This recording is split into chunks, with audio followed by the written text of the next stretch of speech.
స్థానిక సంస్థల ఎన్నికల్లో 42% రిజర్వేషన్లు బీసీలకు కేటాయించాలని తెలంగాణ ప్రభుత్వం నిర్ణయించింది సార్. ఆర్డినెన్స్ మార్గంలో అమలుకు మంత్రివర్గం నిర్ణయం తీసుకుంది. ఇది సామాజిక విప్లవానికి నాంది అని చెప్పి కాంగ్రెస్ పార్టీ నేతలు చెబుతుంటే, బీసీలకు కాంగ్రెస్ ఘరానా మోసం చేసింది, 42% కోటాపై ఆర్డినెన్స్కు కేబినెట్ నిర్ణయం తీసుకుంది, కానీ చట్టపరంగా చెల్లుబాటు కాదని తెలిసి రేవంత్ సర్కార్ దులుపు వేసుకునే ప్రయత్నము అంటూ బీఆర్ఎస్ నాయకులు ఆరోపిస్తూ ఉన్నారు. ఏది నిజం సార్, ఏంటి వివాదం? అంటే ఇప్పుడు ఫండమెంటల్ క్వశ్చన్, అది ఆర్డినెన్స్ అయినా లేదా అసెంబ్లీ అంతకుముందు పాస్ చేసిన చట్టమైనా తీర్మానమైనా అందులో ఉన్న కాన్స్టిట్యూషనల్ ఇబ్బంది ఏంటంటే రిజర్వేషన్ 50% మించకూడదు.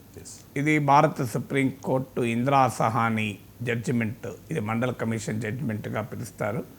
రిజర్వేషన్ జ్యూరిస్ప్రుడెన్స్ అంటే రిజర్వేషన్ అంశాలపైన కోర్టు తీర్పుల్లో చాలా కీలకమైన తీర్పు, మ్యాగ్నా కార్టా ఆఫ్ రిజర్వేషన్ జ్యూరిస్ప్రుడెన్స్ అంటారు. అంటే అంత ఆథెంటిక్ జడ్జిమెంట్ ఇందిరా సహాని, దాదాపు 1000 పేజీల జడ్జిమెంట్ అనుకుంటాను.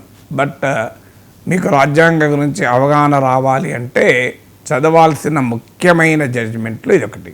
కేశవానంద భారతి జడ్జిమెంట్, పుట్టుస్వామి జడ్జిమెంట్, అంతకుముందు SR Bommai judgement, AK Gopalan judgement, ఇలా కొన్ని జడ్జిమెంట్లో ఇదొక చాలా శ్రేయా సింఘాల్ జడ్జిమెంట్. ఇలాంటి జడ్జిమెంట్లో ఒక ముఖ్యమైన జడ్జిమెంటు ఈ ఇందిరా సహాని జడ్జిమెంట్. సో ఈ జడ్జిమెంట్లో సుప్రీంకోర్టు అన్నది ఏంటంటే భారత రాజ్యాంగంలో 3 రకాల ప్రొవిజన్స్ ఉన్నాయి. ఒకటి right to equality, 2 right affirmative action, 3 efficiency in public administration. So ఈ 3 పరస్పర విరుద్ధమైనవి కావు, వాటిని ఇంక్లూజివ్గా చూడాలి. అందువల్ల to balance between 3 competing constitutional provisions the total quantum of reservation should not exceed 50% అన్నది సుప్రీంకోర్టు. అంటూ రైట్ టు ఈక్వాలిటీ అనేది fundamental right, affirmative action reservation అనేది exception. An exception cannot be above the rule అన్నారు. అంటే rule కన్నా exception ఉండటానికి వీలు లేదు కనుక, సో వివిధ రాజ్యాంగ అధికరణల మధ్య సమన్వయం చేయాలి అంటే మొత్తం రిజర్వేషన్లు 50% దాటకూడదు అని క్లియర్గా సుప్రీంకోర్టు తీర్పు ఉంది. హవెవర్ ఏ స్పెషల్ కేస్ మేడౌట్ అయితే మాత్రం 50% దాటవచ్చు. మీకు ఉదాహరణకు ఈశాన్య రాష్ట్రాలు ఉంటాయి, ఆడ 90% గిరిజన ప్రాంతమే ఉంటుంది. సో ఇలాంటి బట్ ఆ special case has to be made out, అదొక ఆప్షన్. గతంలో తమిళనాడు ప్రభుత్వము 69% 60% అబోవ్ రిజర్వేషన్లు కూడా ఇవ్వగలిగింది. ఎలా ఇచ్చారంటే 9th షెడ్యూల్లో ఆ చట్టాన్ని చేర్చారు. భారత రాజ్యాంగంలో 9th షెడ్యూల్ ఏ చట్టాన్ని చేర్చినా అది న్యాయ సమీక్షకు అతీతం, ఇది బియాండ్ జ్యుడిషియల్ రివ్యూ అంటారు.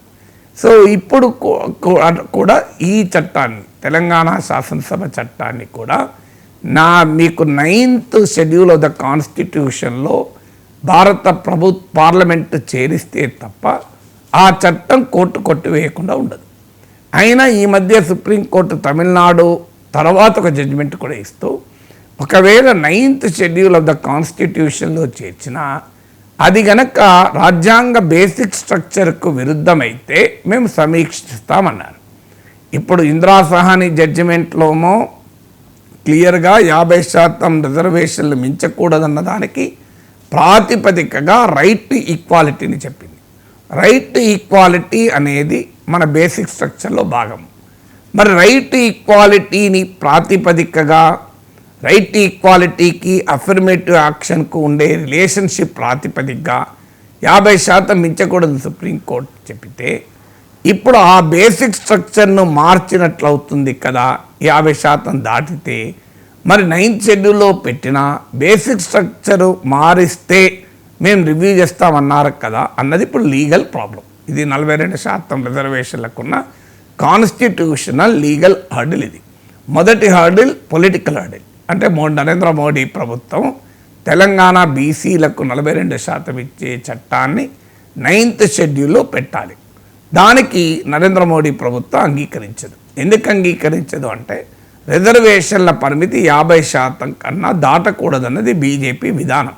గుజరాత్లో మోడీ సొంత రాష్ట్రంలోనే పెద్ద ఎత్తున పాటీదారు ఉద్యమం జరిగి భారతీయ జనతా పార్టీ రాజకీయాలకు కూడా అది ప్రయోజనాలకు కూడా ప్రమాదం ఏర్పడిన సమయంలో కూడా భారతీయ జనతా పార్టీ ఈ 50% దాటకూడదు అన్న ప్రిన్సిపల్కు కట్టుబడి ఉంది.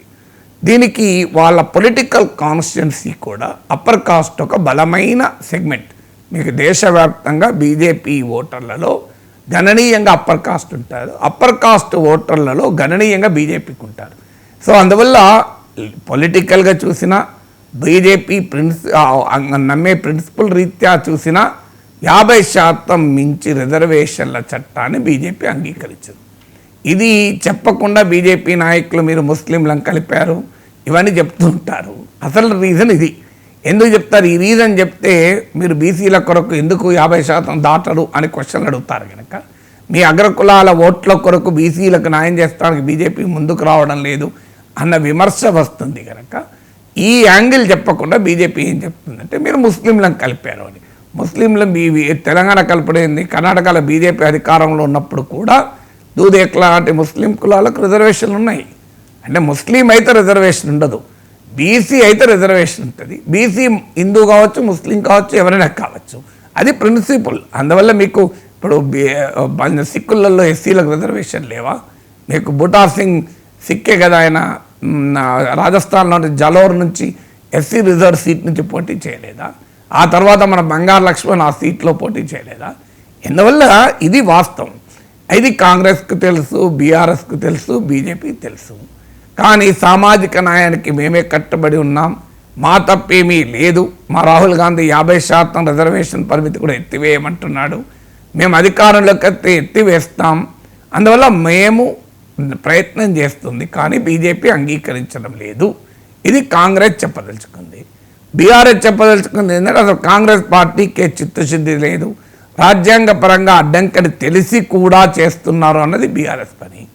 సో బీజేపీ వాదన ఏంటంటే ఇందులో ముస్లింలను కలిపారు, దానికి మతపరమైన కోణాన్నిచ్చి తప్పించుకునే ప్రయత్నం వాళ్ళు చేస్తున్నారు. అందువల్ల ఇది కాన్స్టిట్యూషనల్గా కోర్టులో నిలబడాలి. దానికన్నా ముందు మోడీ ప్రభుత్వ పొలిటికల్ డిసిషన్, ఆ పొలిటికల్ డిసిషన్ కొన్ని అడ్డంకి నేను చెప్పాను. అడ్డంకి ఏంటి? వాళ్ళ ప్రిన్సిపల్కి వ్యతిరేకం. వాళ్ళు 50% పెంచడాన్ని వాళ్ళు అంగీకరించరు. వాళ్ళకు రాజకీయంగా కూడా నష్టమని భావిస్తారు, ఎందుకంటే వారికి అగ్రకులాల ఓటర్లు కీలకం కనుక. సో అందువల్ల ఈ పొలిటికల్ అండ్ కాన్స్టిట్యూషనల్ మేఘాలు దీనికి కమ్ముకొని ఉన్నాయి. చూడాలి దీన్ని ఛేదించి రేవంత్ రెడ్డి ప్రభుత్వం ఏ రకంగా స్థానిక సంస్థల బీసీలకు 42% ఇస్తుందో చూడాలి.